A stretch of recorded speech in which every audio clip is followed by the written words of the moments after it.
Salut à tous, c'est Hathor, j'espère que vous êtes bien réveillés parce que aujourd'hui on va parler d'un sujet un peu plus sérieux, à savoir l'huile de palme.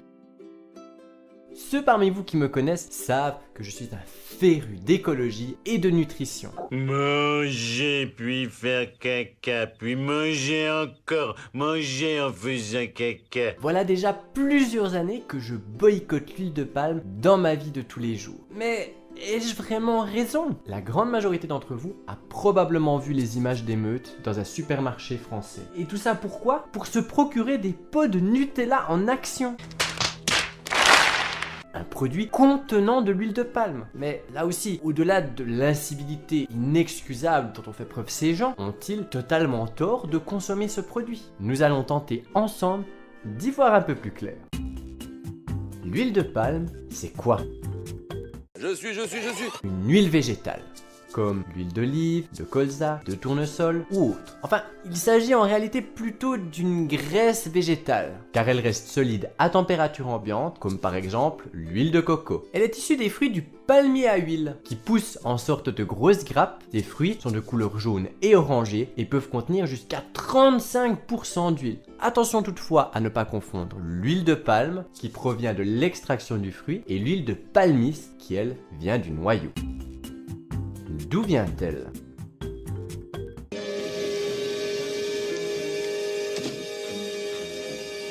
Eh bien, il chôme pas aujourd'hui, le père tape dur.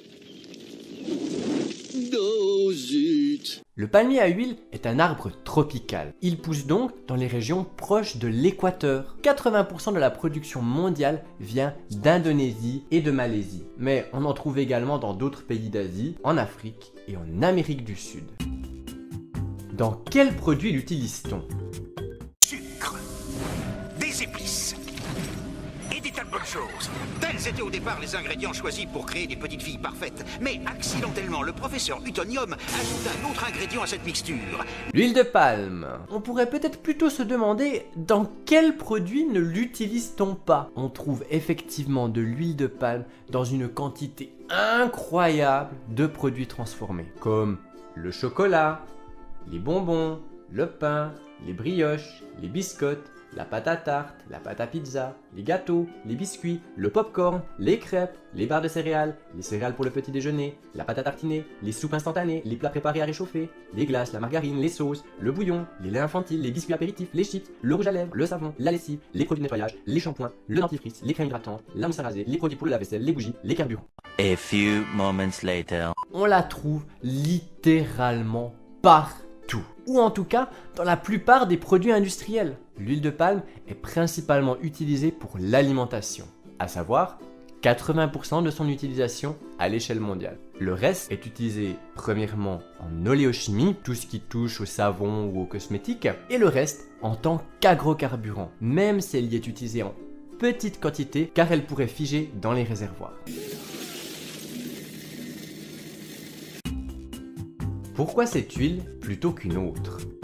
En 2012, la consommation d'huile de palme s'élevait à plus de 50 millions de tonnes, soit 28% de la consommation d'huile à travers le monde, ce qui en fait largement l'huile la plus consommée. Et ce n'est absolument pas un hasard si elle est si populaire.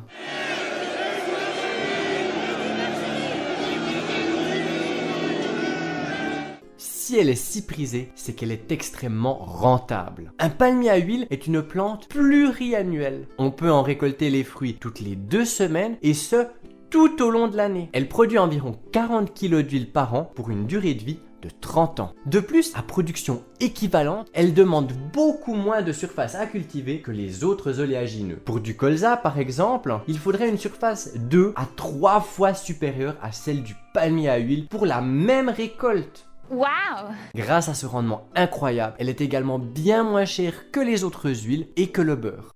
Avant toute chose, sincères félicitations, monsieur Crabbe. Salut, très cher Clio, j'aime l'argent. Vos établissements se ressemblent comme 2 gouttes d'eau. Alors pourquoi avoir construit le second à côté de l'autre? J'aime l'argent. Les autres avantages cités sont la stabilité à la cuisson, la solidité à température ambiante, pas de goût ni d'odeur une fois désodorisé, une bonne conservation du produit et enfin l'apporterait du moelleux ou du croustillant selon les produits. Que lui reproche-t-on? Mais alors, du coup, elle est géniale cette huile! Non. Et ce, pour 3 raisons principales. Ça, c'est injuste.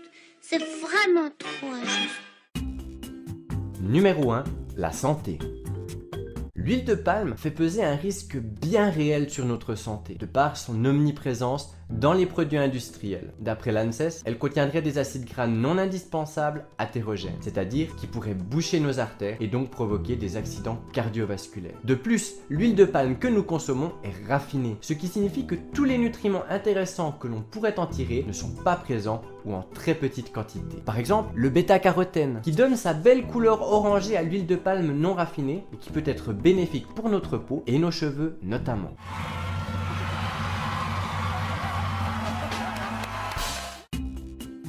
Numéro 2, l'environnement.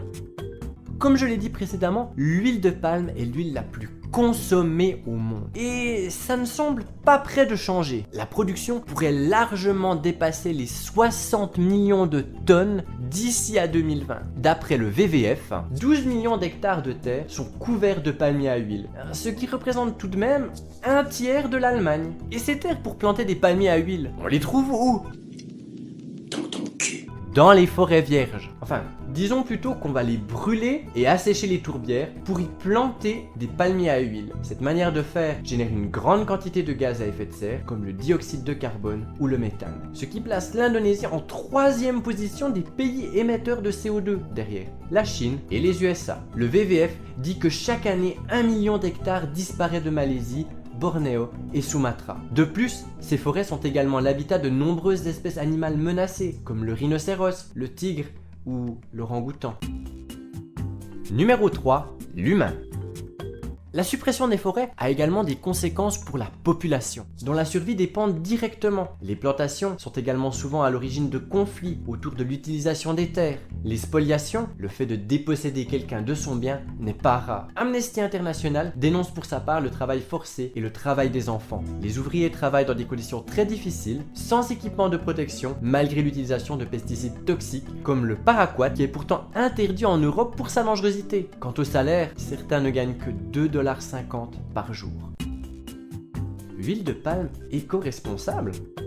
En 2003 était organisée une table ronde sur l'huile de palme. La RSPO, à laquelle ont participé des ONG comme le WWF, Greenpeace, mais également des producteurs, des représentants de la finance, de l'industrie et du commerce. Cette rencontre a débouché sur une certification basée sur la transparence, la préservation des ressources naturelles et de la biodiversité, ainsi que le respect des employés. À présent, environ 20% de la production d'huile de palme est certifiée RSPO. Toutefois, le WWF et Greenpeace, notamment, ne sont pas satisfaits et estiment que cette certification n'est pas suffisante. Parce qu'en gros, tout le monde peut en faire partie, tout en faisant à peu près n'importe quoi. Ce qui semblait à la base être une idée géniale, se révèle en fait n'être qu'une certification bidon pour déculpabiliser le consommateur non averti. Greenpeace, par son engagement et ses actions et l'aide des consommateurs, a rallié plusieurs multinationales à s'engager pour une huile de palme réellement sans déforestation, comme Unilever, Carrefour, Nestlé, Burger King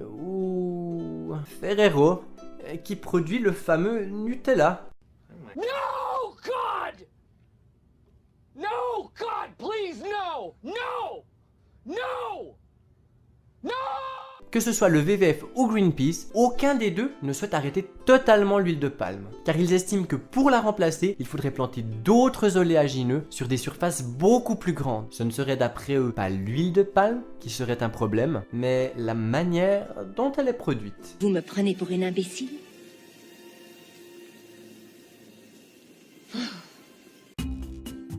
Que pouvons-nous faire? Enfin bref, essayez d'être un peu adulte. Responsabilité, paternité, boulot à plein temps. C'est l'enfer pour essayer d'éviter tout ça quand on est adulte. Beaucoup de choses en fait, et de manière plutôt simple. Nous ne nous en rendons pas compte, mais en tant que consommateurs, c'est nous qui tirons les ficelles. Le mieux serait bien entendu d'essayer d'acheter des produits de base non transformés, donc ne contenant pas d'huile de palme.